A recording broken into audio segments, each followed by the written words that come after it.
c'est vrai que nous sommes des êtres spirituels.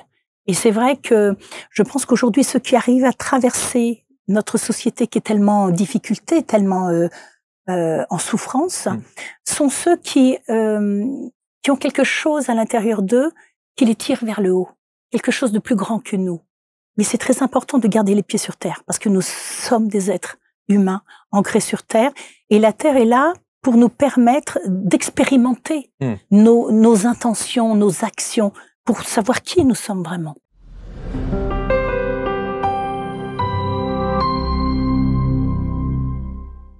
Merci d'être avec nous. Voici une belle émission parce que j'avais très envie de recevoir l'invité qui vient de s'installer sur ces canapés. Depuis longtemps, on échangeait de temps en temps sur les réseaux sociaux. Et puis là, voilà, oh, magie, elle est là. Et je suis très content de parler, on va parler de plein de choses, notamment de son parcours sportif que vous connaissez, évidemment, de ses titres que vous connaissez, bien sûr. Elle a fait vibrer et défendu si bien les couleurs du drapeau national. S'appelle Muriel Helmine, elle est installée sur ces canapés. Bonjour Muriel. Bonjour, quel bonheur d'être là, merci infiniment. Je suis ravi. Oui, Muriel Helmine, on parle de natation synchronisée, on parle évidemment de son parcours, championne du monde de natation synchronisée, créatrice des spectacles, on va en parler de ces spectacles internationalement connus, évidemment. Et puis on va parler de cette dimension spirituelle, Muriel. Vous êtes spirituelle. Et oui, on peut être sportif, donc très ancré dans la réalité, dans la performance, et en même temps chercher un sens à la vie. Ouais. Vous l'avez trouvé aujourd'hui? Ah oui. Ouais. Oui. Est-ce qu'à l'époque de votre carrière sportive au plus haut niveau, vous aviez aussi cette dimension spirituelle? Eh bien, ce rapport à la spiritualité? Oui, cette quête a démarré lorsque j'ai échoué aux Jeux Olympiques. Parce que j'avais tellement fait tout ce qu'il fallait, tout ce qu'on me demandait de faire, je n'ai pas compris pourquoi j'ai perdu aux Jeux Olympiques de Séoul en 1988. Et à mon retour, je me suis dit, mais à quoi ça sert de vivre? Quel est le sens que je peux donner à ma vie? Et c'était le début d'une quête, d'un parcours qui m'a conduite à faire beaucoup de choses. Mais j'ai compris que tout ce parcours et toutes ces expériences de vie m'ont amené à être d'abord qui je suis aujourd'hui et à me consacrer beaucoup à l'accompagnement des jeunes. La phrase est forte quand vous dites « à quoi ça sert de vivre ?» C'est-à-dire que cette expérience, ces Jeux Olympiques de Séoul en 88, vous mettent dans cet état-là. Oui. Oui, parce que dans ma discipline, pour atteindre une médaille mondiale ou olympique, il faut s'entraîner 7 heures par jour. Ouais. Ce qui veut dire que pour 3 minutes 30 de performance, vous allez travailler 1800 heures dans l'année. Et quand vous vous levez tous les matins en vous disant « allez, j'y vais », même quand vous n'en avez pas envie, que vous êtes fatigué, qu'il n'y a plus de courage, vous dites « la médaille elle est au bout ». Il suffit d'aller la chercher. Quand vous arrivez au bout et que vous êtes au pied du podium, c'est très, très dur. Ouais, c'est très compliqué. Alors, il y a un livre, il y en a eu d'autres, bien sûr, mais il y a celui-ci avec nos amis du Lotus et de l'éléphant, la sirène. Et là, le papillon, parce que c'est en duo, c'est un 4 mains, comme on dit, avec Sandrine Muller, qu'on a reçu. Vous pourrez regarder l'émission, on vous mettra le lien également dans le descriptif de la vidéo. On a déjà reçu Sandrine ici. Et alors, je voudrais juste prendre 1 minute pour dresser le tableau et les performances de Muriel Helmine. Écoutez bien, 13 titres de championne de France, vous me dites si je dis une erreur, hein. Quadruple championne d'Europe, médaille de bronze au championnat du monde de Madrid, 3 finales olympiques, il y a eu Los Angeles en 84, Séoul, vous l'avez dit, en 88, championne du monde vétéran. Oui. Je savais même pas que ça existait, ça. Toujours dans votre discipline, bien sûr, hein, la natation synchronisée. C'était en Russie? Oui, absolument, à Kazan. À Kazan, précisément. Décoré de l'Ordre national du mérite et de l'insigne de chevalier de l'Ordre des arts et des lettres, c'est la classe. Non, mais sérieux. Oui, enfin, c'est très pompeux, mais c'est la classe. Oui, je sais pas. Qu'est-ce que vous en faites de cet insigne? Pas grand-chose. C'est vrai? Oui, vraiment. Vous portez pas? Non, non, je le porte pas parce que c'est une reconnaissance de mon pays, donc j'y suis très attachée et je trouve ça génial. Mais encore une fois, ça ne symbolise pas qui je suis. Et du coup, je trouve que à le porter, ça va pas avec ma personnalité. Bon, il y a cette décoration, on l'a dit, il y a tous ces titres, il y a même un lieu, il y a la piscine qui porte votre nom, hein, près de Béziers, c'est la piscine Muriel Helmine, à Servian. Oui, absolument. Il y en a une aussi à Garges-les-Gonesse. Il y en a une à Garges-les-Gonesse. Il y en a une à Tours. Il y a eu les spectacles. Il y a eu les grands spectacles aquatiques. Wow. Spectacle aquatique incroyable avec Cirella, Crescendo, Freedom. tout à fait. Tous ces spectacles. Et puis, il y a eu aussi la radio, les conférences encore, la création de l'ONG, le livre, les livres, etc., etc. Est-ce que de temps en temps, vous regardez un peu le parcours et vous dites, pas mal quand même? Ah oui, souvent, parce que je pense que c'est le parcours qui m'inspire ce que je fais aujourd'hui. Et finalement, souvent, je suis revenue en arrière pour essayer de comprendre pourquoi j'avais pris ces décisions, etc. Et il y a deux choses énormes qui ressortent à chaque fois pour moi. La première, c'est que finalement, je suis toujours allée là où je sentais que j'étais inspirée. Un appel? Oui, je dirais presque aspirée pour faire des choses. Et la deuxième raison, c'est parce que ce sont les grands échecs de ma vie qui m'ont le plus appris. Et j'ai compris que gagner, c'est très facile parce que ça caresse l'ego, c'est très agréable. Mais la force, et je pense que ce qui fait la force mentale, la force physique d'un parcours, c'est les échecs que vous rencontrez et la façon avec laquelle vous les transformez pour en faire des forces pour avancer un peu plus loin. Alors, il s'est passé entre cette période d'échec et aujourd'hui, il y a quelques années, évidemment, mais lorsque l'échec est là, lorsque vous êtes face à cet échec-là, comment vous gérez la situation? Je peux donner un exemple concret. Je pense que ce sera plus simple Absolument. que de dire des grands principes. Sportivement, mon plus grand échec a été donc Séoul, ce que je vous disais. Parce que tous les matins, d'abord, juste avant Séoul, il faut comprendre que il y a eu les championnats d'Europe, qu'il y avait 3 titres à remporter et que j'ai remporté les 3 dans les 3 disciplines, catégories de ma discipline, c'est-à-dire l'individuel, le duo et l'équipe. Et quand je suis montée sur le podium pour le dernier titre en individuel, vous savez, ce qui fait la force d'une médaille dans un sport amateur, c'est pas l'argent. On court pas après l'argent, il y en a pas. Donc, ce moment sublime où nous sommes sur le podium, où on nous passe la médaille, où le public se lève et chante la Marseillaise pour nous, avec nous, il y a une telle communion, c'est tellement fort que c'est ça notre récompense. Ce moment d'émotion unique que même l'homme le plus riche du monde ne peut pas s'offrir. Et du coup, à cette compétition-là, j'étais sur le podium. On était dans ce moment de communion totale, en train de chanter la Marseillaise, et la bande son dans l'appareil s'est cassée. Donc vous imaginez, tout d'un coup, la musique s'arrête. Donc les gens se rassoient. Le silence se fait sur la piscine, les gens se mettent à chuchoter, mais tout le monde attendait qu'il se passe quelque chose. Le technicien arrive. Alors, les gens qui nous écoutent vont dire, mais c'était au Moyen-Âge, parce que c'était les cassettes qui étaient dans les magnétos. Donc, le technicien arrive, essaye d'ouvrir le capot du magnéto pour sortir la cassette et en mettre une autre, mais c'était bloqué. Aïe, aïe. Donc, impossible de relancer la Marseillaise. Et j'attends comme ça, debout, avec ma médaille, ce sentiment quelque part, on me prenait ma récompense. Cet instant-là, ah oui, bien sûr, il n'y en a qu'un. Il y en a qu'un, exactement. Et tout d'un coup, dans ce silence, je vois un homme qui se lève et qui commence à chanter la Marseillaise a cappella. Waouh, j'ai des frissons. Et un deuxième, et un troisième. Et tout d'un coup, 2000 personnes se sont levées et m'ont offert le moment le plus extraordinaire de toute ma carrière. Magnifique. À ce moment-là, quand je suis descendue du podium et que j'ai regardé ma médaille, je me suis demandé ce que le sport pourrait m'offrir de plus beau que cet instant-là. Et à cet instant-là, j'ai compris que j'avais, touché mon étoile.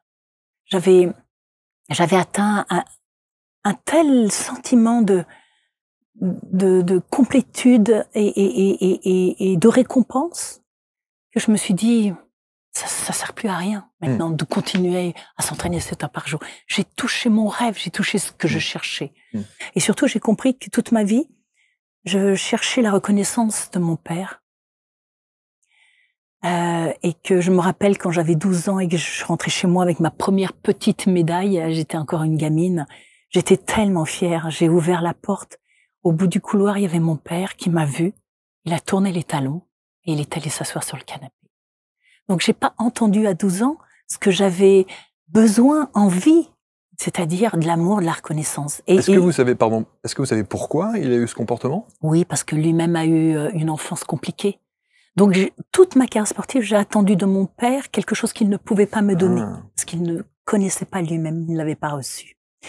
Et du coup, à cette compétition, européenne, je me suis dit, mais qu'est-ce qui est le plus important? Est-ce que c'est la reconnaissance de mon père ou est-ce que c'est la reconnaissance de 2000 anonymes que je reverrai probablement jamais dans ma vie, mais qui m'ont offert le moment le plus merveilleux de ma vie? Et là, je me suis dit, j'arrête. Maintenant, je suis capable de sortir de l'eau et puis de marcher dans le monde des hommes vers un autre projet, une autre vie de jeune, quoi.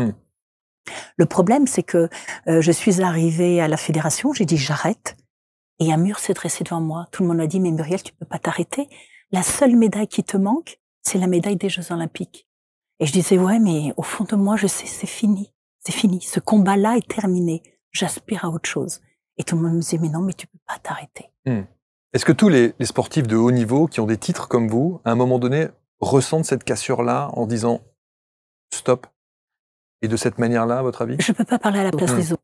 Certains, oui. D'autres s'arrêtent sur un grand succès. Donc forcément, il y a une espèce de complétude, de joie, etc., qui fait que vous partez dans la vie, vous êtes fort. Moi, je sais que du coup, j'ai décidé de reprendre la compétition, de continuer jusqu'à Séoul, de m'entraîner comme une malade pour être sur le podium olympique et de terminer au pied du podium, 4e. Et comment je l'ai vécu? Moi, c'était l'effondrement. C'est-à-dire que, c'est ce que je vous disais au début, j'ai pas compris pourquoi.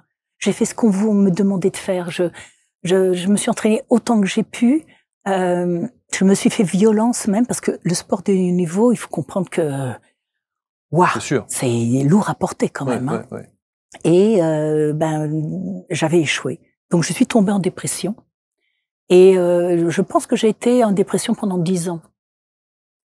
Et finalement, à un moment, je me suis arrêtée et je me suis dit, mais attends, est-ce que tu es une victime de la décision des autres? Ou est-ce que t'es pas un peu responsable aussi de ce qui t'est arrivé? Et vous savez, quand on refait le chemin en arrière, comme un film qu'on enroule pour le dérouler de nouveau au ralenti, voilà, on se pose des questions, etc. Eh ben oui, j'ai échoué. Par ma faute, pour 3 raisons principales que je n'ai jamais oubliées de toute ma vie après. La première, c'est que quoi qu'on veuille faire dans la vie, il faut prendre soin de soi. Et moi, j'ai pas pris soin de moi. À quel niveau vous n'avez pas pris soin de vous? C'est-à-dire que vous n'avez pas écouté votre corps? Voilà. Mon corps me disait, j'avais mal au dos, j'avais pas mal de problèmes articulaires, etc. Et pourtant, j'y allais tous les jours, je me disais, allez, ça va passer. Quand on sent que ça bloque, c'est dur, le mental, surtout les sportifs de haut niveau, ont un mental de compétiteur, quoi, très fort. Et je me disais, ça va passer, allez, t'écoutes pas, etc., etc., etc.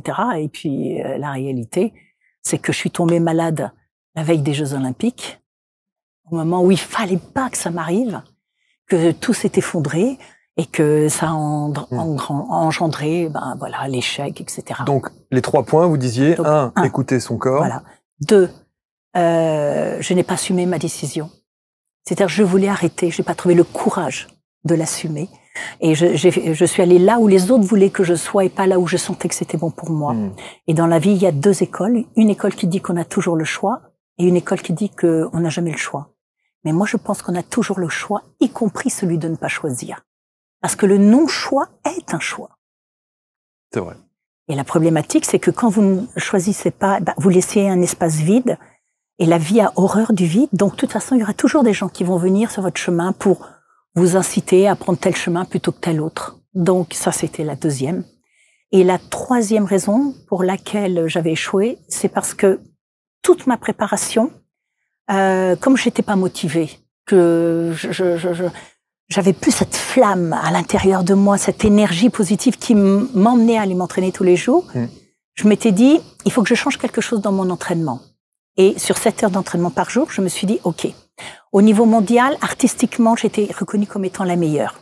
Techniquement, mes adversaires étaient meilleurs. Donc sur 7 heures, mes adversaires techniquement étaient là. Je me suis dit, moi je suis à peu près là. Je vais donc m'entraîner 5 heures par jour, la technique, pour arriver à leur niveau. Et avec mon point fort, l'artistique, je gagnerai les Jeux Olympiques. Donc pendant 1 an, non seulement j'étais pas plus motivée, mais en plus je n'aimais pas ce que je travaillais. Parce qu'on n'aime pas travailler nos faiblesses. Même si la société passe son temps à nous mettre le nez dans nos faiblesses, à nous dire tu dois progresser, etc. Et jamais à capitaliser sur ce que sont nos forces. Moi, j'ai travaillé mes faiblesses.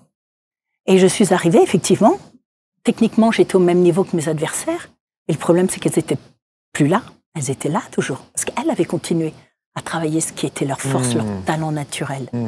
Et là, j'ai pris conscience que dans la vie, on ne réussit qu'en capitalisant sur ses talents, sur ses forces, et non pas en essayant de gommer ses faiblesses. On peut toujours les travailler, mais on restera toujours moyen. Il y aura toujours des gens meilleurs que vous sur vos faiblesses. En revanche, si la vie a mis entre nous, en nous des talents, c'est parce que c'est ça que nous devons apporter au monde, sur lequel nous devons travailler pour briller, pour voilà, illuminer. Alors, la question qu'on se pose, c'est que à l'époque, et quand on est au niveau et qu'on prépare les Jeux Olympiques, on est coaché. Enfin, je veux dire, il y a des gens qui vous entourent, il y a des gens qui vous managent, et on vous prévient pas, on vous explique pas qu'il faut avoir effectivement un état d'esprit différent. Oui, alors ça fait vieux machin, mais à mon époque, on avait le choix d'être coaché ou pas. Ouais. C'est-à-dire de pouvoir bénéficier d'un accompagnement sophrologie, etc. Et moi, je l'avais refusé. Ah, vous avez refusé. Oui, ça. parce que je ne voulais pas donner la main à quelqu'un sur mon mental, sur mon esprit. Je voulais pouvoir gérer seule ma carrière et ma progression, et ça me faisait très peur. Je me disais, c'est qui ces gens qui pénètrent quelque part dans mon cerveau et qui vont, je sais pas, m'emmener je ne sais où, peut-être là où je ne voulais pas aller, probablement. Et donc, du coup, je l'avais refusé. Ça. Ah oui, d'accord. Okay. Maintenant, tous les sportifs de haut niveau sont suivis physiquement, alimentaire, psychologique, etc. Ouais, etc. Bon. En tout cas, le palmarès est beau. Oui, non, mais je regrette rien. Clairement. Et encore une fois, cet échec de Séoul a été un enseignement tellement grand. D'abord, je pense qu'il me fallait ça pour redescendre et revenir à un peu d'humilité. Ah. Parce que quand vous gagnez, encore une fois, vous vous dites, waouh, mais je suis puissante, quoi. Le monde est à mes pieds. Et c'est bien de revenir à quelque chose. Et puis il y a la transition après, la reconversion du sportif est super compliquée. Et dans le sport de haut niveau, au moment où vous arrêtez, tout s'écroule. Parce que tant que vous êtes sportif de haut niveau, vous êtes encadré, protégé, un espèce de cocon qui est hors de la société. On règle tout pour vous. La seule chose qu'on vous demande, c'est d'être performant et de gagner des médailles. Bien sûr. Mais le jour où vous retirez de cet univers-là, mais tout s'arrête. Donc finalement, à 15 ans, j'ai quitté ma famille pour aller m'entraîner à l'INSEP. J'ai déjà perdu ma famille de sang, je dirais. Et à 25 ans, quand j'ai arrêté après les Jeux Olympiques de Séoul, j'ai perdu ma deuxième famille du jour au lendemain. Donc, à chaque fois, c'est comment on se reconstruit, comment on avance finalement, en comprenant que finalement, face aux grandes décisions de votre vie, vous êtes toujours tout seul. Alors aujourd'hui, on a une Muriel Hermine qui est quand même très spirituelle, qui est quand même très ancrée, qui est quand même qui a une petite dose de rêverie aussi. Est-ce que ça, c'est la maturité qui vous permet aujourd'hui d'avoir ce recul sur la vie, cette distance et cette dimension, on va dire, spirituelle, ou est-ce que vous l'expliquez d'une autre manière? Je pense que c'est cette quête depuis l'âge de 20 ans de dire mais qu'est-ce que je fais là? Pourquoi? Est-ce que ça vaut le coup de vivre? Et quel sens je vais donner à ma vie? Et quand vous vous posez ce type de questions, c'est important de rester ouvert. Au début, je cherchais des réponses, je les cherchais absolument, donc je lisais beaucoup, j'ai commencé à lire des livres à 20 ans sur Alan Kardec. Donc voilà, je plongeais vraiment dans cet univers. Je trouvais certaines réponses qui me satisfaisaient, mais pas vraiment le fond. Et finalement, quand vous cherchez, les réponses viennent. Pas forcément de qui vous le pensez ou de la direction vers laquelle ça veut vous emmener. Enfin, vous voudriez aller, mais elles viennent. Vous prenez pas. Et j'ai pris. Vous avez pris. Alors ce livre. Oui. D'abord la rencontre avec Sandrine, qui est ici, Sandrine Muller. Comment est-ce que vous connaissez? Eh bien, Sandrine, j'ai eu pendant 2 ans une chaîne YouTube sur laquelle justement je faisais de l'accompagnement en coaching. Et j'avais envie d'accueillir sur l'émission que j'animais une personne qui était un petit peu branchée, spirituelle, etc. Et j'ai regardé, j'ai invité plusieurs personnes et c'est Sandrine qui finalement est venue et on s'est très bien entendu. On a fait plusieurs émissions ensemble et ce qui est fantastique avec Sandrine, c'est que d'abord nous sommes devenus amis, donc on est parti à aborder plein de sujets. Et nous sommes finalement aux deux extrémités d'un spectre. C'est-à-dire que, bon, Sandrine Muller est chamane, guérisseuse, elle forme beaucoup de thérapeutes, mais elle a quand même les pieds ancrés sur terre parce qu'elle a monté son entreprise, etc. Donc, je veux dire, elle a quelque chose quand même d'ancré. On peut pas dire qu'elle est perchée là-haut et que voilà, elle descend jamais. C'est vrai. Et de mon côté, en tant que sportive, avec tout mon parcours, j'ai quand même beaucoup les pieds sur terre, avec la performance, la persévérance, le courage, etc. C'est mon quotidien. Mais dans ce quotidien très matérialiste, très terrestre, j'ai toujours eu cette quête. Et on s'est rendu compte que sur chaque sujet que nous abordions, on se retrouvait sur une espèce de ligne médiane. Et on s'est dit, mais c'est dommage un jour de pas en faire profiter, de pas choisir un nombre de thèmes et de donner chacune notre avis. Et avec Sandrine, dans ce livre, on fait comme nous faisons tous les deux aujourd'hui. C'est-à-dire, on s'est assises et sous forme d'un dialogue où le lecteur finalement est assis à côté de nous, dans un canapé. Il suit notre conversation sur des thèmes qui sont, justement, l'échec, sur la visualisation positive, sur la confiance en soi, l'intention. En quoi l'intention est prépondérante à l'action puis au résultat qu'on peut avoir dans la vie. Et c'était toujours de dire, c'est vrai que nous sommes des êtres spirituels. Et c'est vrai que je pense qu'aujourd'hui, ceux qui arrivent à traverser notre société qui est tellement en difficulté, tellement en souffrance, sont ceux qui ont quelque chose à l'intérieur d'eux qui les tire vers le haut, quelque chose de plus grand que nous. Mais c'est très important de garder les pieds sur terre parce que nous sommes des êtres humains ancrés sur terre et la terre est là pour nous permettre d'expérimenter nos intentions, nos actions, pour savoir qui nous sommes vraiment. Est-ce que vous avez le sentiment, Muriel, vous auriez pu tenir ce discours il y a 20 ans en arrière? Non, je pense qu'il y a l'âge. L'âge joue beaucoup quand même. L'âge, la maturité. Et l'évolution des mentalités aussi. Ah oui, non mais ça, c'est sûr que notre société, peut-être aurais-je été prête à aborder certains sujets, mais la société il y a 20 ans n'était pas prête à l'entendre. Ça, c'est une certitude. Alors, on a posé évidemment ces 4 questions. Comment trouver sa mission de vie? Comment mettre en place des projets? Comment comprendre les exigences d'une société de compétition? Parce que, mine de rien, la vie de tous les jours est une compétition, mine de rien. Et comment s'épanouir en développant sa spiritualité et en gardant les pieds sur terre, comme on dit. C'est en substance ce que vous évoquez et cette discussion que vous avez avec Sandrine Muller dans cet ouvrage qui est paru, je le rappelle, aux éditions Le Lotus et l'éléphant. On va reprendre quelques points et vous allez nous donner votre opinion. D'abord, vous dites une très belle phrase parce qu'on se dit oui, mais Muriel, elle a réussi dans le sport de haut niveau parce qu'elle avait le talent pour. Le talent, vous évoquez la thématique du talent dans ce livre et vous dites ceci, le talent, ce n'est pas quelque chose que l'on a, mais quelque chose que l'on est. Oui. Parce qu'il faut comprendre d'où viennent nos talents. Et là, c'est parce que j'ai travaillé avec des chercheurs en neurosciences que j'ai pu comprendre. En plus, il faut savoir que les sportifs de haut niveau travaillent une grande majorité à l'INSEP. Et à l'INSEP, il y a un laboratoire de recherche de la performance qui inspire énormément d'ailleurs le monde économique, etc. Parce que les sportifs sont des espèces d'animaux bien bizarres. De laboratoire, qu'il faut expérimenter, qu'il faut apprivoiser, qu'il faut comprendre. Voilà. Et donc, c'est comme ça que j'ai découvert que finalement, un talent, c'est pas quelque chose que vous décidez d'avoir. Nos talents viennent des connexions synaptiques que nous avons dans le cerveau. Donc, nous naissons avec des synapses, d'accord ? Et ce sont les neurones. Lorsque vous étiez dans le ventre de votre maman, votre cerveau a créé son premier neurone.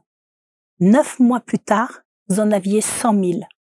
Et ce qui est fantastique, c'est que ces 100 000 neurones vont aller se connecter 2 par 2 pour créer ce qu'on appelle les connexions synaptiques. Eh bien, nos talents dépendent justement de ces connexions synaptiques. Et un talent, c'est une façon de penser, d'agir et de se comporter. C'est une façon de penser, d'agir et de se comporter. Et c'est pour ça que tous les êtres humains sont si différents. C'est qu'on a un potentiel énorme de possibilités et que comme les neurones se connectent de façon totalement arbitraire, eh bien, on n'est pas tous connectés de la même façon. Et ça veut dire que tout le monde a ce talent. Oui. Alors, tout le monde a un potentiel de talent énorme. Après, qu'est-ce qui se passe? Eh bien, vous arrivez au monde avec ce potentiel. Et puis, vous allez naître dans une famille. Dans cette famille, eh bien, soit vous êtes entouré de parents aimants qui vous caressent, qui vous portent, qui jouent beaucoup avec vous, qui vous parlent. Et ça va stimuler des connexions dans le cerveau. Les connexions qui ne sont pas stimulées se désagrègent. D'accord? Puis après, alors bien sûr, les enfants qui sont abandonnés, qui ne sont pas stimulés. Je sais que dans l'ex-Yougoslavie, au moment de la guerre de Ceausescu, il y a des tests qui ont été faits dans des orphelinats où on ne stimulait pas du tout les enfants. Pas du tout. C'est-à-dire que tant que l'enfant ne pouvait pas tenir son biberon, on le tenait, mais on ne les caressait pas, on ne leur parlait pas. On ne faisait que les nourrir et on les laissait pour regarder comment l'enfant allait évoluer. L'enfant n'évoluait pas du tout. Il restait à l'état d'animal. Donc, selon ce que vous stimulez votre enfant, vous allez développer et renforcer des connexions. Et puis, vous allez aller à l'école. Là, la petite enfance, on vous stimule encore. Et puis, à l'âge adulte, ce qui fait que quand vous arrivez à l'âge de 16-17 ans, vous avez la totalité de votre réseau neuronal qui est stabilisé. Et là, vous avez donc, vous pouvez commencer à partir à la découverte de vos talents naturels. Et encore une fois, un talent, c'est pas j'ai. Un talent, c'est je suis. Une façon d'être à la vie, une façon de penser, une façon d'agir. Vous avez des personnes, par exemple, qui sont des rebelles. Vous mettez un rebelle dans un univers comptable, par exemple, chez les comptables, mais ils vont tous le regarder comme ça en disant c'est quoi cet extraterrestre, c'est insupportable. Mais le rebelle, c'est sa façon d'être à la vie. Il est comme ça parce que les connexions synaptiques dans son cerveau sont plus puissantes que tout le reste. Mais les rebelles sont souvent des gens créatifs qu'on retrouve souvent dans les agences de publicité, chez les artistes, etc. Vous avez beaucoup de rebelles. C'est pour ça que vous avez beaucoup d'artistes qui sont là à défendre des causes, etc. Parce que pour eux, c'est quelque chose c'est pas eux quelque part qui décident d'être comme ça. C'est qu'à la naissance, ils sont nés avec ça. C'est le cadeau de la vie. Donc, où on accepte ce cadeau et on en fait une force pour avancer et on est sur son chemin de vie, ou alors, on va à l'encontre de ça, soit parce que, on veut se conformer à ce que les autres voudraient qu'on devienne. Les parents, par exemple, vous vouliez peut-être, je ne sais pas, être un grand artiste, un grand journaliste, et papa a dit non, mon fils, tu feras tes études, tu deviendras avocat comme moi, ou tu reprendras mon entreprise, et l'enfant, il veut pas. Sauf que, face à l'autorité, et ça, les rebelles sont très bons. Je prends le rebelle, mais on peut prendre plein d'autres. Bien sûr, il y a plein d'autres catégories. Et donc, du coup, ou il se conforme, ou il s'émancipe. Et ça, c'est des choix de vie après. Quand on sait que vous avez commencé la natation toute petite, vous auriez pu avoir un autre talent? Alors, je sais que j'en ai deux très importants. Par exemple, donc un talent créatif. Chez moi, il est très fort. D'ailleurs, j'ai arrêté le sport, mais j'ai fait un sport artistique. J'ai commencé, quand j'étais toute petite, mon rêve, c'était d'être danseuse à l'Opéra de Paris. Ah. Voilà. Et la natation synchronisée, c'est une sorte de danse. Ah, mais c'est de la danse dans l'eau. C'est de la danse, c'est de la danse dans l'eau, on est bien d'accord. Hein. Sauf que je ne connaissais pas ce sport à l'époque. Donc moi, je voulais être danseuse à l'Opéra de Paris. Donc je prenais des cours et je préparais le concours. Le problème, c'est que j'ai grandi très vite. J'ai fait une poussée de croissance à l'âge de 12 ans et j'ai dépassé la taille autorisée pour passer le concours de l'opéra. Et comme j'aimais l'eau, mes parents m'ont dit, allez, on va t'inscrire en natation, tu vas apprendre à nager là. Mais c'est votre maman aussi qui était oui, mais elle est venue bien après. Bien après. Ah, bien après. Donc j'ai commencé à enchaîner des longueurs, mais j'étais pas Laure Manodou. C'est-à-dire, j'aurais jamais été une grande championne. Et pourtant, c'était l'eau. Et un jour, un entraîneur est venu dans mon club et il a monté une section de natation artistique, natation synchronisée. Et là, j'ai fait, waouh, c'est l'association de la danse, de l'eau. J'ai commencé ce sport et 2 ans après, j'étais en équipe de France. Waouh. Mais vous aviez cet objectif-là d'équipe de France? Ah, mais non, pas du tout. Pas du tout? Pas du tout. Ah oui. Non, c'est arrivé. Vous ne faites pas partie de ces sportifs qui se sont projetés en disant oh, ça, c'est mon prochain objectif. Non. Non. Ça a commencé à arriver quand j'ai commencé à gagner des médailles au niveau européen. Au début, j'avançais, mais poussée par la passion de mon sport. Vraiment, ça m'habitait. Je ne rêvais que d'une chose, c'était d'être au milieu de l'eau, danser dans l'eau, c'était quelque chose de fabuleux. Et puis quand les médailles commencent à arriver, au début, vous avez 15, 16 ans, vous vous dites oh, mais c'est pas possible, qu'est-ce qui se passe, c'est génial. Et là, vous commencez à vous poser des questions et à vous projeter. Et là, je me suis dit, ah ouais, mais si je suis 3e au championnat d'Europe, c'est quand même génial d'être championne d'Europe. Quand vous êtes championne d'Europe, vous rêvez d'être championne du monde. Et voilà. Et après, il y a les JO, exactement, etc., etc.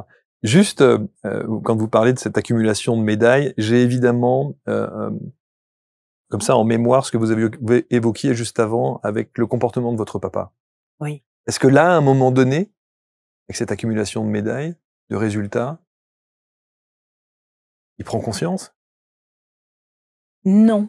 Toujours pas? Enfin, peut-être a-t-il pris conscience, mais en tout cas, il ne me l'avait pas dit. Ok. Il me l'avait pas dit. En revanche, après, bon, mes parents se sont séparés. Oui. C'était tellement douloureux, tellement difficile que je suis restée 20 ans sans parler à mon père. Ok. Et que c'est vers la fin de sa vie, quand il était très malade, que je me suis dit au début, je peux pas le laisser partir comme ça, sans nettoyer des choses, sans qu'on parle. Et au début, je l'ai fait vraiment pour moi, parce que je ne voulais rien avoir à regretter, de ne pas lui avoir dit des choses avant qu'il parte. Et sur les derniers mois de sa vie, on a beaucoup parlé, et c'est là où Dans votre ouvrage, bel ouvrage, hein, La sirène et le papillon, j'essaie aussi de ne pas être dans l'émotion que vous venez d'avoir il y a 2 secondes. On va boire un petit coup. Allez-y, reprenez un peu de thé. Vous parlez de l'intention. Et vous dites l'intention avec cette dualité entre l'énergie intérieure et l'énergie castratrice. Oui.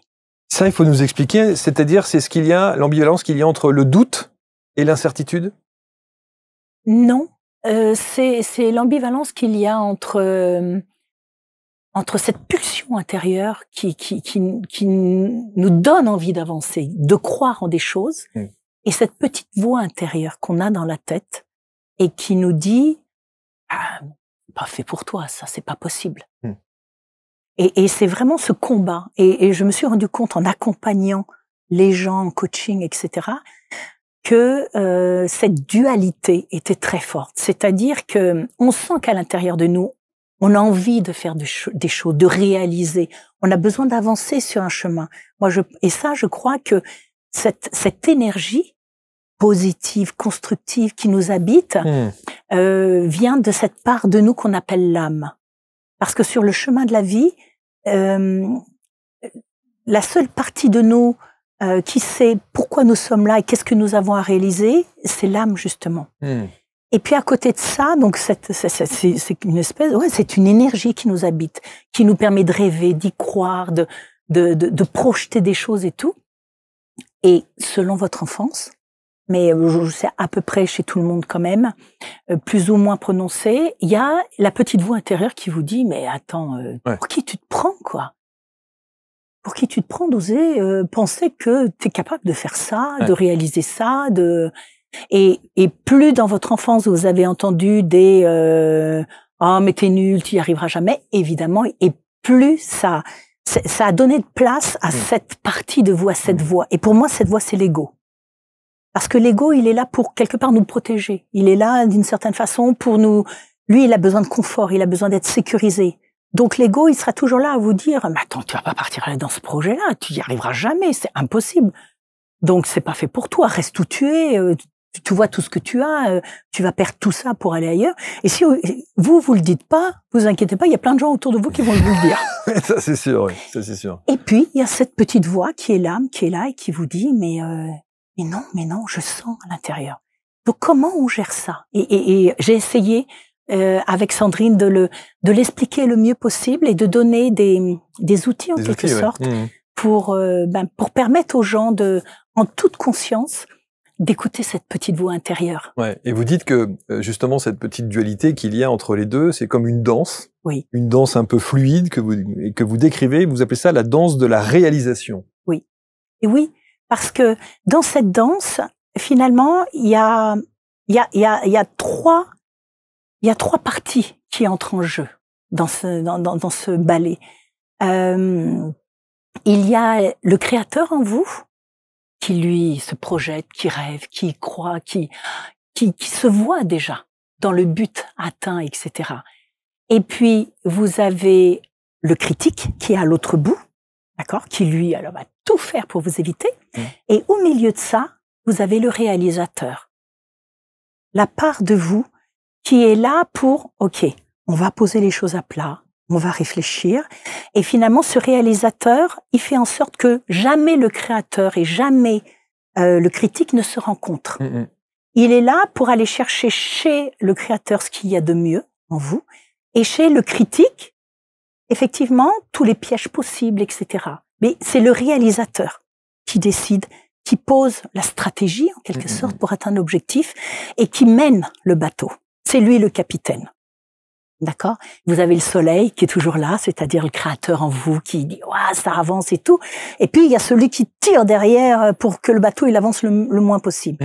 Et finalement, c'est une danse constante entre ces trois éléments en nous. Et c'est très important, finalement, d'avoir conscience des trois, d'accepter les trois, de pas dire bah non, allez, je laisse tomber l'ego. Non, il est là, il a sa raison d'être. Qu'est-ce que j'en fais pour qu'il devienne positif et un élément important? Mais quoi qu'il arrive, à l'intérieur de moi, c'est le réalisateur. Et souvent, les gens oublient que la vie est merveilleuse. C'est-à-dire que quand vous commencez à mettre en place un projet, elle mettra sur votre route et les événements et les gens qui vous aideront à avancer. Alors, garantir que vous atteindrez votre objectif, c'est pas possible. Mais quel que soit l'objectif que vous atteindrez, soyez bien sûr que c'est celui qu'il vous fallait pour apprendre sur vous.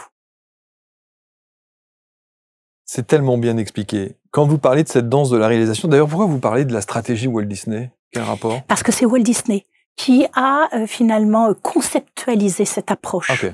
C'est le grand monsieur Walt Disney qui a créé donc les studios Walt Disney, etc. C'est lui qui était un très grand créatif, qui a modélisé finalement cette théorie. Et sur la base de cette théorie, on en a fait des outils pédagogiques pour pouvoir le rendre accessible à tout le monde. Est-ce que ça veut dire que ceux qui ne réussissent pas ou qui réussissent difficilement sont rarement ces réalisateurs? Ils sont soit des créateurs, soit l'extrême inverse, et ils n'arrivent pas à rester sur la brèche du réalisateur? On ne peut pas tirer de généralité parce qu'on est tous tellement différents, mais néanmoins, effectivement, c'est qu'il leur manque quelque chose. Il y a une part d'eux. Et alors, si vous démarrez un projet et que vous pensez que vous serez tout seul au départ et tout seul à l'arrivée à remporter les lauriers, alors là, vous vous trompez magistralement. Parce que les réussites individuelles n'existent pas. Et ça, à travers le sport, je le sais. Toute réussite est un travail d'équipe. Alors, votre équipe, ça peut être 2, 3 personnes autour de vous. Mais c'est ce que je dis, c'est que sur votre chemin de vie, la vie va mettre les gens qu'il vous faut. Après, c'est des questions de décision. Et moi, je sais que quand j'ai créé des grands spectacles aquatiques, qu'on fait le tour du monde et que c'était des très grosses productions, le résultat final, quand j'étais dans les gradins et que je regardais, je me disais, mais c'est quand même très loin de ce que j'avais imaginé. Et c'est les autres qui ont pris aussi le projet, les idées, qui les ont emmenés encore plus loin en y apportant leur créativité, leur technique, leur ingéniosité, qui ont fait grandir pour que ces spectacles puissent être joués partout dans le monde. À mon petit niveau, à moi, ce serait resté un bon petit truc français. En tout cas, c'est une consécration. Hein. Ça a fait le tour du monde. Oui, c'est vrai, c'était très bien. Wow, oui, c'est une consécration. Moi, j'ai vu des images, j'ai revu quelques vidéos, évidemment, sur YouTube, on en voit un petit peu partout, mais c'est absolument fantastique de monter. Alors, c'est une machine, hein. Ah, mais c'est gigantesque. C'est une production internationale, c'est des dizaines et des dizaines de techniciens. Quand on est parti au Japon, on avait 30 semi-remorques sur la route. Wow. 200 techniciens. Plus les artistes, etc. Enfin, c'était des grosses machines. Est-ce que vous ressentiez à cette époque-là la même adrénaline, le même plaisir, le même engouement que lorsque vous étiez sur un podium à recevoir une médaille? Oui, mais vécu autrement. C'est-à-dire que je me rappelle pour Crescendo, qui était le 2e spectacle aquatique, qui était joué à Paris, puis dans les villages de Disneyland Paris. Quand je me préparais, que j'entrais sur scène tous les soirs, puisque j'avais un rôle dans le spectacle, en plus de mettre en scène, tous les soirs je jouais comme si c'était le dernier soir. Parce que je ne savais pas ce que demain serait fait. Et je me disais, d'abord, les gens qui sont là, qui ont payé leur place, ont droit à la même qualité de spectacle que lors de la première, même si on était à la 150e représentation. Et puis moi, je me disais, faudra jamais que t'oublies cette ambiance feutrée des gens qui regardent, qui sont debout à la fin, debout encore, hein, à la fin du spectacle, à applaudir, qui scandent votre nom, qui applaudissent les artistes qui sont autour de vous. Ouais, enfin voyez, encore une fois, ça, c'est des choses qui ne s'achètent pas avec de l'argent. Tout passe par l'émotionnel. Est-ce que vous considérez aujourd'hui comme quelqu'un qui a eu de la chance? Oui, bien sûr. J'ai eu la chance de comprendre assez vite et assez tôt et d'écouter ce qui résonnait en moi. Donc, je pense que je me suis assez rarement éloignée de mon chemin, de ce que j'étais venue réaliser. Mais quand je regarde en arrière et que je fais le point aujourd'hui, je me dis que finalement, tout ce que j'ai vécu n'a été là que pour me permettre aujourd'hui de faire avec mon association ce que je transmets aux gens qui passent dans mon association. Alors, juste un mot sur l'association. J'avais le nom parce que mais où est-ce que je l'ai mis? J'ai un rêve. J'ai un rêve, voilà, Ouais. pardonnez-moi. J'ai un rêve. C'est une association que j'ai créée il y a 21 ans maintenant, parce que je lançais un spectacle dans la Maison des Esclaves sur l'île de Gorée au Sénégal. Et c'était le spectacle Freedom, hein, c'est ça? Oui, c'est ça. Freedom. Et on est resté 10 jours dans cette maison qui a été fermée pour nous, ce qui est extrêmement rare parce que c'est un lieu emblématique de la traite négrière, etc. Donc, et le président Ouad à l'époque et le président Chirac s'étaient mis d'accord pour qu'on puisse présenter ce spectacle-là, qui était vraiment un symbole de l'amitié franco-sénégalaise. Et 10 jours dans cette maison, ça m'a totalement bouleversée. C'est-à-dire que j'ai compris que oui, j'avais été la sportive incroyable qui était capable de lever des montagnes. Il y avait la businesswoman, qui avait réussi aussi à réaliser ses rêves, mais la femme que j'étais, je savais pas qui j'étais. Compte. Il y avait la performeuse et la chef d'entreprise. Mais au milieu de ça, et tout d'un coup, cette rencontre avec l'Afrique, avec le Sénégal, m'a ramenée à qui j'étais profondément. Et du coup, j'ai commencé à monter une ONG là-bas. Parce que je me suis dit, mais j'ai eu la chance de réaliser mes rêves dans la vie. C'est une telle chance que faut la partager. Et en plus, autour de moi, j'avais tellement de gens qui me disaient, mais moi, de toute façon, je pourrais jamais réaliser mes rêves. Ah, non, venez toujours à ça. Et je leur disais, mais si, vous pouvez, mais non, puis comment faire? Mais toi, t'as de la chance. Voilà, c'est toujours ça, j'entendais. Et là, tout d'un coup, je me suis dit non. Et je vais passer du temps à leur expliquer que eux aussi peuvent réaliser leurs rêves, qui ne seront pas évidemment les miens, mais qui sont autres, et peu importe. Et concrètement, comment est-ce que ça, quelques exemples, vous avez des exemples de gens qui ont réalisé leurs rêves grâce à l'ONG, grâce à l'association? Oui, parce qu'on a commencé à construire des écoles, ça c'est la première des choses, c'est réaliser son rêve, c'est d'abord il faut avoir un peu d'éducation. Un peu d'éducation, bien sûr. Ouais. Donc c'est la première des choses, donc on a construit pas mal d'écoles, entre Saint-Louis et Matam, donc tout le long du fleuve Sénégal, on y restait 10 ans. On a fait des échanges entre les enfants sénégalais et les collégiens de quartiers très défavorisés à Paris et région parisienne. Donc déjà là, ces rencontres, ces échanges, au début autour du sport et de la culture.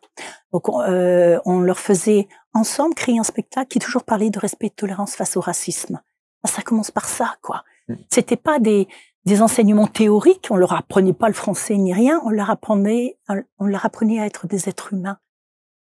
Des êtres humains, avec leur humanité. Et à se connecter à ça. Et à regarder l'autre avec sa propre humanité. Donc, on a démarré comme ça. Et puis, petit à petit, on a dû se retirer du Sénégal à l'époque où les journalistes français ont été kidnappés au Mali, où le RAID est allé les chercher. Et là, le gouvernement français nous a dit, c'est dangereux. Donc, on s'est retiré et on a commencé à développer des programmes en France pour les jeunes. Alors, de quartiers défavorisés. Puis, petit à petit, ça s'est étendu.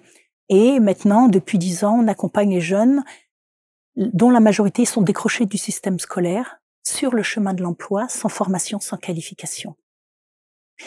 Et il y a à peu près 5000 jeunes de 13 à 22, 23 ans qui sont passés chez nous. Alors, tous n'ont pas réalisé leur rêve parce que, de toute façon, on ne peut pas le réaliser à leur place. Bien sûr. On ne peut être qu'à côté à les accompagner. Et c'est eux qui doivent faire le chemin. Et vous avez un exemple de rêve réalisé?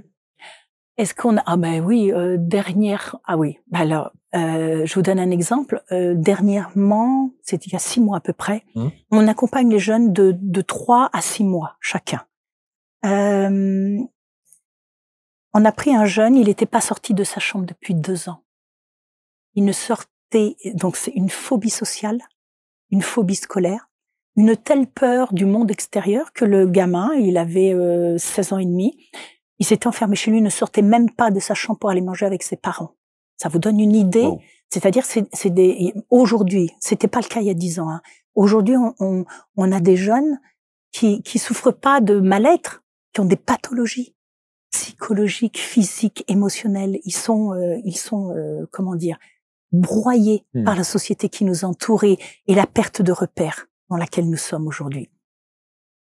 Et ce gamin, il nous a rejoints parce que il allait avoir 17 ans et puis il s'est bien rendu compte qu'il allait falloir qu'il sorte de chez lui à un moment donné.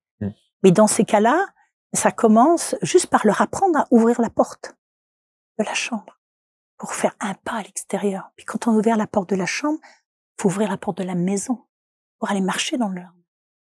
Et finalement, ce jeune garçon, lui, sa fenêtre vers le monde extérieur, c'était son ordinateur.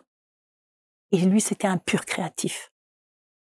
Donc, il avait téléchargé des logiciels de programmation, des trucs. Il s'était fait il s'était perfectionné dans un domaine qu'il sentait, où il était à l'aise parce qu'il était sur son talent. Et finalement, on a réussi à l'amener petit à petit à retourner vers le monde extérieur, parce que j'essaye souvent de leur expliquer que le monde ne va pas sonner à leur porte. C'est clair. Personne ne sait qu'ils existent, à part leur famille et leur entourage, mais personne ne sait, donc personne n'ira les chercher. Ça va être à eux d'aller faire « coucou, j'existe, je veux trouver ma place dans la société, je veux trouver ma vie ». Et du coup, petit à petit, alors lui, ça a duré 2 ans. Qu'est-ce qu'il fait aujourd'hui? Il est graphiste. Il est graphiste? Il est graphiste. Magnifique. Aujourd'hui. Donc voilà, et comment vous dire? Et c'est là où la vie prend tout son sens. Vous vous dites, ce que vous faites, ça a du sens. Ça a du sens. Alors à l'âge de 20 ans, je me posais la question. Ma foi, 40 ans après, je l'ai trouvé. 40 ans. Dans votre livre, coécrit avec Sandrine Muller, je rappelle, ça s'appelle, on le voit partout d'ailleurs sur l'écran à chaque fois, La sirène et le papillon. La sirène étant vous, évidemment, le papillon étant Sandrine, bien évidemment. Parce que c'est l'emblème de la spiritualité. C'est l'emblème de la spiritualité, bien sûr. On parle vous parlez de la foi, vous parlez de ce fameux lâcher prise. Il y a une définition, quelqu'un nous a dit un jour, moi je déteste le mot lâcher prise, je préfère lâcher du lest. Oui. Le lâcher prise est synonyme de je lâche, je tombe. Oui, absolument. Puis je lâche et je fais plus rien. Et je lâche et je fais plus rien. C'est vrai. Alors que les lâcher prise, il y a toujours cette sécurité et puis lâcher du lest. Ouais. Lâcher du lest, pardon. Et ce lâcher du lest, on permet effectivement de lâcher comme ça, délicatement, petit à petit et sans brutalité. Oui, c'est vrai, tout à fait. Voilà. C'est-à-dire qu'il faut laisser un espace. Parce que les gens aujourd'hui ont beaucoup peur. Donc quand on a peur, on a envie et besoin de tout maîtriser. Maîtriser le temps, maîtriser ce qui va se passer, maîtriser la famille, maîtriser l'entourage et tout, le travail. Le problème, c'est que si vous voulez qu'il se passe quelque chose dans votre vie, il faut faire un peu d'espace pour que de nouvelles choses ou de nouvelles personnes arrivent. Et c'est vrai que je trouve que lâcher du lest est intéressant parce que on lâche, mais on sent qu'on tient toujours malgré tout. Absolument, il y a une sécurité. Voilà, mais on laisse un espace. Et on laisse un espace. Et c'est dans cet espace-là que les choses peuvent arriver. L'estime de soi. L'estime de soi, la confiance en soi, et vous dites que l'estime de soi amène à la confiance en soi, évidemment. Est-ce que l'estime de soi était quelque chose sur lequel vous avez beaucoup travaillé? Ah oui. Oui. J'ai démarré ma vie à 14-15 ans. Je ne prenais jamais la parole, tellement je manquais de confiance en moi. À l'école, d'ailleurs j'ai une scolarité totalement merdique, je peux le dire. Ah vraiment, c'est le terme qui convient d'ailleurs. Je suis déscolarisée. Pourquoi aujourd'hui j'accompagne les jeunes déscolarisés? Parce que j'ai vécu ça aussi. Bien sûr, bien sûr. Et du coup, à 15 ans, on m'envoyait au tableau, mais je me mettais à pleurer. Tellement, quelque chose se nouait ici. Et d'ailleurs, j'ai perdu ma voix, vous avez vu. C'est peut-être parce que je savais ce qui m'attendait en venant me voir. J'aurais dû faire attention. Vous en sortez bien. Et du coup, j'ai passé ma vie à chercher ma confiance en moi. Et malgré mes médailles, malgré la notoriété, malgré tout ce que j'ai pu obtenir, je n'avais pas confiance en moi. Même dans la période au plus haut niveau de votre carrière. Vous savez, c'est arrivé à 15 ans. J'ai touché la confiance en soi à 15 ans. Au championnat du monde, quand je suis devenue championne du monde à l'occasion des Masters. Alors, je suis devenue championne du monde dans ma catégorie, mais aussi toutes catégories confondues. Donc, j'ai battu des jeunes qui avaient 25 ans. Là, j'ai compris ce que c'était que la confiance en soi. Et tout d'un coup, c'est quelque chose qui s'en va de vous. C'est très étonnant. Je m'attendais à quelque chose qui allait arriver, mais non, au contraire. C'est comme si vous étiez épuré de quelque chose. Vous laissiez derrière vous des bagages qui sont trop lourds. Et je sais aujourd'hui que, quoi qu'il arrive dans ma vie, je peux avancer sereine parce que j'ai à l'intérieur de moi les ressorts qu'il faut pour trouver les solutions. Alors, je sais qu'au fond, il reste un petit talon d'Achille fragile qui sont mes enfants. Parce que s'il leur arrive quelque chose, évidemment là. Mais pour le reste, c'est la confiance en soi, c'est ce sentiment, cette certitude même, que quoi qu'il arrive dans votre vie, vous avez en vous les leviers, les ressorts pour dépasser les difficultés et trouver les solutions.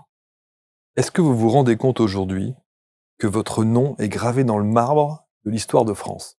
Non mais sérieusement. Oh, c'est pompe tout ça. Non mais sérieusement. Non, je me rends pas compte. C'est vrai. On n'est que de passage. Non mais peut-être. Mais vous avez touché le Graal, quoi. Je veux dire. Oui. Aujourd'hui, votre nom, il est inscrit quand on parle de, bon, là, dans votre discipline et dans le sport de haut niveau, il y a votre nom pour l'éternité. Oui, Vous laissez quelque chose. Est-ce que le fait de laisser quelque chose est une notion, un sentiment que vous aviez envie de non, de j'ai pas cherché vraiment à laisser quelque. Mais en revanche, quand j'y pense, je voudrais laisser une traînée, comme vous savez les traînées des étoiles filantes, ces espèces de poussières qui restent derrière, et que ces poussières, elles puissent être vues par plein de gens qui diront waouh, elle a fait quelque chose dans ma vie. Ça c'est génial. Ah, vous n'allez pas à chaque fois. Ah, je suis désolée. C'est vous qui m'amenez là. Hein. Non, mais c'est vrai. Non, mais. Ouais, c'est ça qui est beau. C'est ça. Est-ce que vous êtes une femme de 50 ans? Est-ce que. Oh non. Vous êtes une femme de 50 ans? Ah, je vous adore, merci. Vous êtes une femme de 50 ans. On dit que c'est sans doute un des plus bels âges. Oui. C'est une femme. Ouais. On voit même, il y a même des gros titres de journaux féminins qui disent 50 ans et alors. C'est vrai? Ah oui. Ah oui, il faut vraiment, hein, merci d'aborder ce sujet. Il faut vraiment dire à toutes les femmes de plus de 50 ans de ne pas avoir peur. Parce que c'est là où tout d'un coup, vous avez la maturité, vous avez la force intérieure. Alors oui, souvent, c'est un moment où, justement, dans la vie, vous pouvez bifurquer vers quelque chose que vous voulez profondément pour vous. 50 ans, vous avez une première partie de vie, vous avez les enfants, qui sont plus ou moins grands quand même, il va bien falloir les lâcher à un moment donné, donc vous pouvez revenir à vous et à faire de ce qui reste de votre vie un joli chemin d'épanouissement. Et bien sûr, ça va imposer des décisions, des choix, des réflexions. Il faut bien comprendre dans la vie que pour avancer, il faut accepter de renoncer à certaines choses. Parce qu'on ne peut pas tout avoir et penser pouvoir acquérir ça en plus, puis ça, ce serait trop injuste qu'il y ait des gens qui aient tout, et puis finalement d'autres qui aient rien. Donc, quand on a déjà, à 50 ans, on a déjà pas mal de choses dans notre vie, qu'est-ce qu'on est prêt à lâcher, à renoncer, pour acquérir de nouvelles choses? Et c'est là où on peut vraiment, je pense que c'est un deuxième souffle. Et qu'est-ce que vous avez lâché? Qu'est-ce que j'ai lâché? J'ai lâché ma vie familiale. J'ai lâché. C'est vous dire que j'ai pas tout réussi dans la vie. Hein. J'ai échoué dans le sport. Non. Non, vous n'avez pas atteint un objectif que vous étiez fixé. D'ailleurs, sortez-moi cette magnifique médaille que vous avez cachée sous le canapé. Parce que voilà, ça c'est laquelle celle-là? C'est Kazan justement. Wow. Et vous savez, j'en ai dans une boîte. J'ai plein de médailles. Ah oui. Mais j'ai voulu vous l'amener parce que celle-ci, elle a une saveur particulière. Avoir repris la compétition à 52 ans pour gagner les championnats du monde, même devant des jeunes, ça m'a fait prendre conscience que, en regardant cette médaille, je me suis rendu compte que c'est quoi sa valeur? Et c'est une médaille d'or qui n'est même pas en or. Oui, je sais bien. Vous pouvez l'acheter 50 € à la boutique du coin. Je me dis la même chose à chaque fois que je vois des remises de médailles. Je me dis, ils ont tellement donné, tellement souffert pour atteindre ça, que parfois on se demande. Ben oui. 50 € à la boutique du coin. Et je me suis dit, qu'est-ce qu'en fait la valeur? Ouais.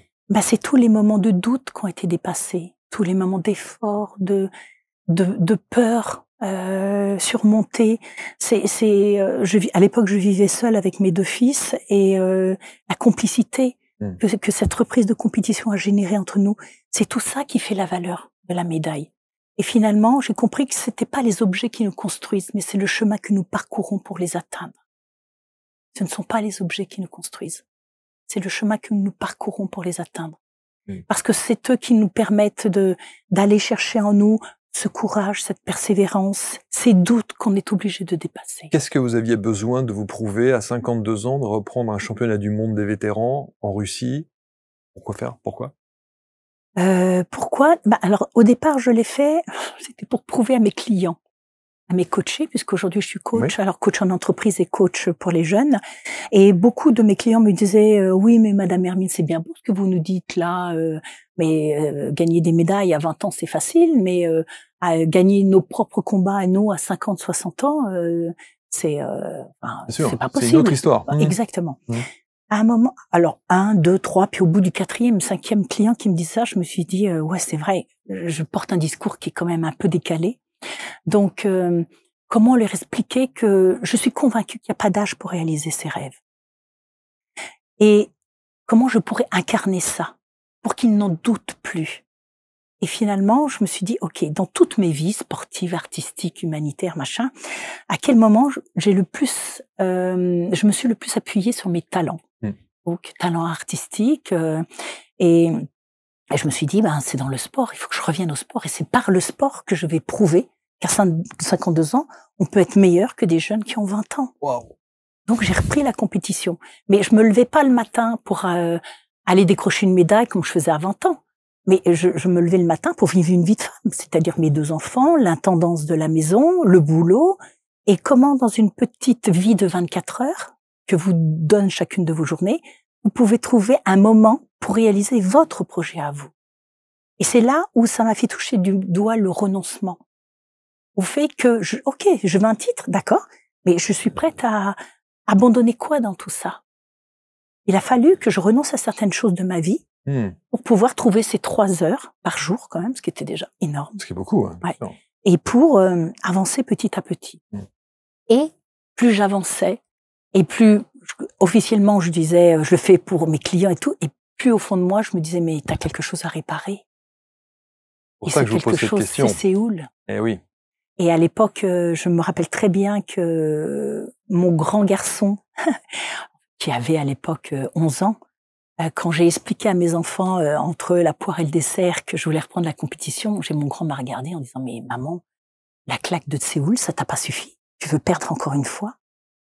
Voilà. Je voulais pas le voir, j'y pensais, mais je mettais ça de côté et je me disais, ouais, il a raison. Et le petit, de surenchérir, lui, il avait 6 ans à l'époque. Oh là là, mais tu vas être has-been, je vais avoir l'air de quoi? Moi, dans la cour de récréation, tout le monde va se moquer de moi. Oh là là. Parce que ta mère, elle reprend le sport à 50 ans. Et j'ai fait, ouh. Mais la pression. Ouais, les enfants, c'est terrible. Ah ben non, mais c'est sûr. Hein. Et ils avaient raison tous les deux. Et je me suis dit, ah ouais, c'est vrai. Donc, j'ai essayé de donner du sens à chacune des journées qui m'a conduit de la décision jusqu'au titre. Chaque jour, je me disais, n'oublie pas pourquoi tu fais ça. N'oublie pas pourquoi. Et le pourquoi est toujours la source de notre motivation, de notre intention. On en revient au livre, justement. Quelle est mon intention? Parce que l'intention engendre les actions qui engendrent les résultats. Donc, vous avez réparé Séoul. J'ai réparé Séoul. Donc, vous avez réussi. Donc, j'ai réussi. Donc, j'ai trouvé confiance en moi. C'est probablement ça, au bout du compte, la plus grande réussite. Bon, et le petit dernier, il était content de se dire, d'arriver à l'école en disant, eh ben maman, elle est championne du monde. Oui, il était super fier, évidemment. Ouais. On va terminer, Muriel. Il y a tellement vous êtes tellement inspirante. Je comprends que vous coachiez aujourd'hui des tas de gens et que vous soyez aussi influente auprès de ceux et celles qui ont ces doutes. Et il y a énormément de gens qui nous regardent, de femmes chefs d'entreprise, d'hommes et de femmes qui ont des désirs, mais qui restent à l'état de désir et qui ne franchissent pas le cap. Et on sent bien que voilà, vous êtes quand même l'exemple de ce qu'il est possible de faire. Je voudrais qu'on termine avec cette phrase. J'ai créé les manifestations de mon esprit. C'est vous qui le dites dans le livre. J'ai dit ça? Ouais, vous dites ça dans le livre. Waouh, je m'en souviens même pas. J'ai créé les manifestations de mon esprit. Oui, parce que j'ai été inspirée. C'est-à-dire qu'il y a eu souvent des moments où je me disais, après le sport, qu'est-ce que je vais devenir, etc. Et finalement, tout ce que j'ai pu faire m'a été inspiré. C'est-à-dire les spectacles, je voyais les images. Donc j'avais plus qu'à écrire ce que je voyais. L'association et les programmes pédagogiques que j'écris pour les jeunes aujourd'hui, ils me viennent naturellement. Je ne fais aucun effort. Et vous canalisez? Je sais pas si on peut dire ça. Je me pose pas trop cette question parce que si j'y réponds, j'ai peur que ce soit mon ego qui fait ah ouais t'as raison, tu canalises et c'est vachement bien. non, je le laisse là où il est. Je lui dis tais-toi, laisse-moi avancer tranquillement. Mais ce qui est sûr, c'est que dans cette inspiration, il y a une quête d'amener quelque chose de puissant pour faire avancer les gens dans leur propre vie. Et vers, encore une fois, je veux vraiment dire, je n'ai pas tout réussi, mais c'est dans ce que j'ai pas réussi que j'ai le plus appris. Donc il ne faut pas avoir peur de pas atteindre les objectifs ou que les choses ne se déroulent pas. Mais quand on donne du sens à chaque chose que nous faisons, on a toujours sur l'autoroute de notre vie des petits sentiers où on peut sortir pour s'arrêter, comprendre, prendre d'autres décisions, puis revenir sur l'autoroute après. Enfin, je veux dire, c'est nous qui traçons notre route. Est-ce qu'on reste une compétitrice toute sa vie quand on l'a été aussi haut niveau que vous? Oui, je pense. Hein, je pense aussi. Hein. Ouais, le mental que vous avez aujourd'hui, il est le même que quand vous aviez 15 piges. Oui, je pense. Hein? Oui, c'est sûr. C'est sûr. Quitte à faire, enfin, mon leitmotiv, c'est quitte à faire, autant faire bien tout de suite. Et donc, je laisse assez peu de place à, comment dire, à l'approximatif dans ma vie, quoi. Ce qui veut dire que quand on est, quand on a une maman comme Muriel Hermine, ça met un peu la pression quand même, non? Ben ouais, c'était dur pour mes fils. Ouais. Et j'y fais très attention à ça. Parce que justement, mon grand était très bon en sport. Et tous les sports qu'il touchait, tout très vite, il arrivait au niveau départemental, etc. Mais dès qu'il arrivait à un niveau, il s'arrêtait. Et vous savez, on a 2 minutes? Oui, bien sûr. Je vous explique un jour. Alors, mon fils fait 2 mètres, donc je suis très grande, mais mes fils sont beaucoup plus grands que moi encore. Et un jour, il avait 16 ans, et à chaque fois, j'ai fini par comprendre qu'il ne voulait pas aller sur le terrain sportif de sa mère. Probablement parce qu'il se disait, mais moi, je serai jamais à son niveau aussi forte qu'elle et tout. Et un jour, on était à la piscine et il me dit, ah tiens maman, on fait une compète. Alors je dis, oh bah oui. Et moi, en compétition, je les laissais toujours gagner, mes enfants. On faisait un 50 mètres en crawl ou 100 mètres. Je me disais, ou alors on arrivait ensemble. Parce que j'aime bien gagner aussi. Donc et donc le petit me dit, ouais, je vais à l'autre bout, maman, je regarde pour pas qu'il triche, etc. Et puis on est tous les deux. Le petit annonce le départ. Top, on s'élance. Et je commence à nager un peu cool, tranquille, en me disant, hein. Puis tout d'un coup, je regarde sur un mouvement de crawl, et je voyais ses hanches au niveau de ma tête. Ça veut donc dire qu'il avait déjà pris presque une longueur d'avance. C'est pas possible, qu'est-ce qui se passe? Donc, j'accélère, il arrive avant moi. Et là, ça m'a piqué. Je lui dis, ah non, là, c'est pas possible, mon fils, on recommence. Et dans ma tête, je me suis dit, là, je ne le laisse pas gagner. On recommence, il plonge. J'ai donné tout ce que je pouvais et il m'a battu. Il a une envergure aussi de 2 mètres, hein, donc ça aide. Hein. C'est l'excuse que je me suis donnée, que je ne l'ai pas donnée, hein, que je me suis donnée.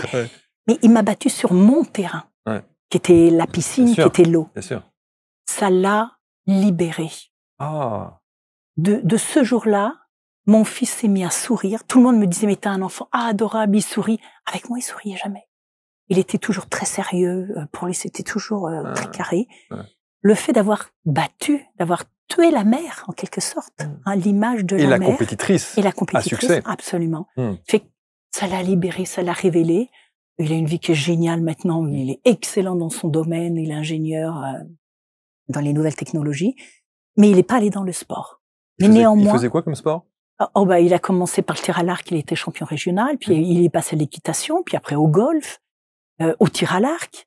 Puis à un moment, j'ai fait, mais mon chéri, il faut, quand t'es quelque part, essaye d'aller un peu plus loin. Bah oui. Ah non, non, systématiquement, il changeait. Et le petit? Et le petit... Qui fait 2,2 m, mais petit non, quand même. il va 1,90 m, lui. Et et en sport aussi, il a une discipline sportive qu'il... Non? Non, pas plus que ça. Non, lui, c'est du parcours. Alors, lui, il a le tempérament de sa mère, c'est-à-dire c'est un compétiteur. Il a fait du parcours, donc vous savez, c'est les sauts des jeunes qui grimpent sur les immeubles, qui sont d'immeuble en immeuble et tout. Mon Dieu. Mais il a besoin de cette adrénaline. Et le sport amène ça. Ce besoin d'adrénaline, ce besoin de surpassement, etc. Il s'est un peu calmé, parce que il y a des moments, ça a quand même été limite dans sa vie. Et aujourd'hui, mais il déteste l'école. Il déteste l'école. Et ça allait me chercher, moi, dans mon enfance, qui était si mauvaise. Je lui disais, mais ne t'oblige pas à continuer l'école. Et là, il vient de terminer un master en commerce international. Il part pour un double diplôme central. Et je lui dis, mais arrête-toi. Il me dit, non, il me manque quelque chose. Donc, il n'a pas touché son étoile. Est-ce que vous vous rendez compte du nombre de similitudes qu'il y a avec votre vie? Mais oui, bien sûr. C'est incroyable. Mais je le regarde. Et je suis là et j'essaye de pas être là tout en étant là, de rien ne projeter sur lui parce qu'il a sa propre vie à faire. Mais je le regarde. Mais de vos deux fils. Oui. L'impact que, en fait, ils reprennent et ils répercutent dans leur vie ce que vous avez vécu. Oui. C'est incroyable. Oui. Et je pense qu'on ne choisit pas sa famille par hasard. C'est sûr. La sirène et le papillon, c'est écrit avec Sandrine Muller. C'est un très bel ouvrage, c'est bourré de conseils. Il y a plein d'exercices aussi à l'intérieur pour que vous puissiez mettre en pratique, parce que c'est ça aussi. Il y a la théorie, les grands mots, et puis la mise en pratique. Tout à Donc fait. c'est un petit bijou, ça. Il faut garder ça. C'est aux éditions Le Lotus et l'éléphant. Et j'embrasse Martine, l'attachée de presse au passage, voilà, qui fait un travail remarquable et qui est dans la lignée des personnes qui sont importantes aussi et qu'on aime, avec lesquelles on aime travailler. Merci infiniment, Muriel. Oh, merci. Prochaine étape, qu'est-ce qu'on fait? Merci à l'équipe. Prochaine étape. Qu'est-ce que vous allez faire maintenant? Je lance sur le Valois-Perret un programme pour les enfants déscolarisés, mais parce qu'ils sont harcelés. J'allais vous poser la question et j'allais vous dire, c'est bien ce que vous faites en Afrique, mais chez nous aussi, il y a des choses à faire. Ah oui, non, mais ça fait maintenant 10 ans qu'on est sur le territoire français. Ouais. Et là, le harcèlement scolaire est devenu une cause nationale que le Sénat a entérinée. Et avec le lycée Léonard de Vinci, on lance un programme. Ils ont 1700 élèves. Et sur les 1700, il y en a 440 qui sont répertoriés en très grande souffrance psychologique et scolaire. On va s'occuper d'eux. Est-ce que votre nom vous permet d'ouvrir certaines portes aux plus hautes instances politiques? Non. Non? Pas parce que le thème du harcèlement, je crois que l'épouse du président de la République s'intéresse à cette thématique-là. Absolument. Et essaie de se mobiliser aussi pour faire des choses. Tout à fait. Merci beaucoup, Muriel. Merci, c'était un vrai bonheur. Vous devriez faire de la radio ou de la télé. Quand est-ce qu'on démarre? C'est quand vous voulez, vous êtes chez vous ici. Moi, j'adorerais avec plaisir. Avec grand plaisir. Merci à tous. Vous allez commenter, évidemment, vous partagez, je l'espère, procurez-vous l'ouvrage. Il y a un petit bouton juste en dessous de cette vidéo avec le lien. Et puis, on se retrouve très vite pour une prochaine rencontre. Salut.